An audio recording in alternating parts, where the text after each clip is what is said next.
ADS വാർഷികം നടത്തി. Kudumbashree Bharanikkavu ADS വാർഷികമാണ് നടന്നത്. ഘോഷയാത്ര, ആദരവ് എന്നിവയും സംഘടിപ്പിച്ചു. കുടുംബശ്രീ ഭരണിക്കാവ് വാർഡ് ADS വാർഷികാഘോഷം സംഘടിപ്പിച്ചു. ഇതോടനുബന്ധിച്ച് ഘോഷയാത്രയും നടന്നു.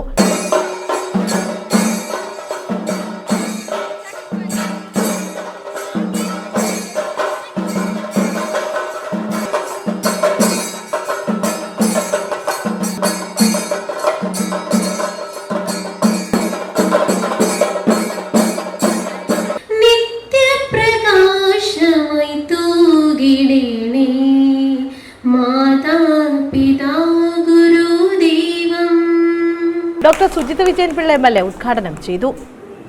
അപ്പോൾ ഇതൊക്കെ തന്നെയാണ് നമ്മുടെ ചെറിയ ചെറിയ സന്തോഷങ്ങൾ പങ്കുവിടാനുള്ള പ്രധാന വേദി തന്നെയാണ് കുടുംബശ്രീയുടെ ഈ ഒരു പ്ലാറ്റ്ഫോം എന്ന് പറയുന്നത്. എല്ലാവരും അങ്ങോട്ടും ഇങ്ങോട്ടും സമൂഹത്തിൽ കുടുംബശ്രീയിലായിരുന്നെങ്കിലും സ്വയം അങ്ങോട്ടും ഇങ്ങോട്ടും പരിചയപ്പെടാനുള്ളൊരു അവസരം, വലിയ അവസരം ഉണ്ടാകുമായിരുന്നില്ല എന്നുള്ളതാണ് യഥാർത്ഥത്തിൽ ഈ കുടുംബശ്രീയെ കുറിച്ച് പറയുമ്പോൾ മറ്റെന്തിനേക്കാളും വിലമതിക്കേണ്ടത്. ഒരുപാട് കാര്യങ്ങൾ, ഒരുപാട് മുന്നേറ്റങ്ങൾ കുടുംബശ്രീ വഴി ഉണ്ടാക്കാൻ സാധിച്ചിട്ടുണ്ട്. കഴിഞ്ഞ 25-26 വർഷക്കാലം കൊണ്ട് ദാരിദ്ര്യ നിർമ്മാർജ്ജനം എന്ന് തുടങ്ങിയിടത്തു നിന്നും സംരംഭകർ എന്ന ഒരു പുതിയ പ്രതലത്തിലേക്ക് നമ്മൾ എത്തുക, പുതിയ തലത്തിലേക്ക് എത്തുകയാണ്. സംരംഭകർ എന്ന് പറഞ്ഞു കഴിഞ്ഞാൽ ജോലി അന്വേഷിച്ച് നടക്കുന്നവരെന്നല്ല, തൊഴിൽ ദാതാക്കളാണ്. നിങ്ങളെല്ലാം സംരംഭകരായി മാറിക്കൊണ്ടിരിക്കുകയാണ്. അപ്പോൾ അതിന് വേണ്ടിയിട്ടുള്ള പരിശീലനങ്ങളാണ് ഇപ്പോൾ നടക്കുന്നത്. ഇപ്പോൾ K-Liftന്റെ പുതിയ പരിപാടി, K-Lift എന്ന് പറയുന്ന ഒരു പദ്ധതി അടുത്തിടെ നിയമസഭയിലൊക്കെ ചർച്ച ചെയ്യുകയുണ്ടായി കുടുംബശ്രീയിൽ. അപ്പോൾ അതുവഴി നിങ്ങൾക്ക് പുതിയ ഇനിഷ്യേറ്റീവ്സ് പരിചയപ്പെടുത്തുകയാണ്. അങ്ങനെയുള്ള നൂതനമായിട്ടുള്ള സംരംഭങ്ങൾ ഒരുപാട് ഇപ്പോൾ നമ്മുടെ കുടുംബശ്രീയുടെ പദ്ധതികളിലൂടെ ഉണ്ടാകുന്ന ഉൽപ്പന്നങ്ങൾ പലതും ഓൺലൈനിലൂടെയൊക്കെ ലഭ്യമായിരുന്നു. ആമസോൺ വഴിയും മറ്റു ഓൺലൈൻ സാധ്യതകളിലൂടെയൊക്കെ തന്നെ വിപണനം ചെയ്യുന്നുണ്ട്. വിദേശ രാജ്യങ്ങളിലേക്ക് കയറ്റി അയപ്പെടുന്ന ഉൽപ്പന്നങ്ങളുണ്ട്.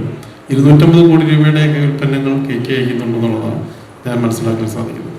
ഇപ്പോൾ എവിടെയെങ്കിലും ഒരു കൺവെൻഷൻ, അതായത് അല്ലെങ്കിൽ ഇപ്പോൾ ഡൽഹിയിൽ പോയിട്ട് കുടുംബശ്രീയുടെ ഒരു സ്റ്റോർ ഇട്ടപ്പോൾ അതിൻ്റെ അറ്റ ലാഭം 25 ലക്ഷം രൂപയായിരുന്നു. ഒരാഴ്ച 5 ദിവസത്തെ പ്രോഗ്രാമായിരുന്നു. അവിടെ ഡൽഹിയിൽ ഒരു വലിയ കോൺഫറൻസ്, വലിയൊരു സമ്മേളനത്തിൽ കുടുംബശ്രീയുടെ ഒരു സ്റ്റോൾ ഉണ്ടായിരുന്നു. ഈ സ്റ്റോളിൻ്റെ ലാഭമാണ് 25 ലക്ഷം രൂപ. അപ്പം തൊട്ടതെല്ലാം പൊന്നാക്കുന്ന ഒരു സംരംഭമായി മാറിയിരിക്കുന്നു കുടുംബശ്രീ. ADS പ്രസിഡന്റ് സതിയമ്മ അധ്യക്ഷത വഹിച്ചു. CDS അംഗം ലേഖ സ്വാഗതം പറഞ്ഞു. ADS സെക്രട്ടറി സുശീല റിപ്പോർട്ട് അവതരിപ്പിച്ചു. ത്രിതല പഞ്ചായത്ത് ജനപ്രതിനിധികൾക്ക് ആദരവും നൽകി.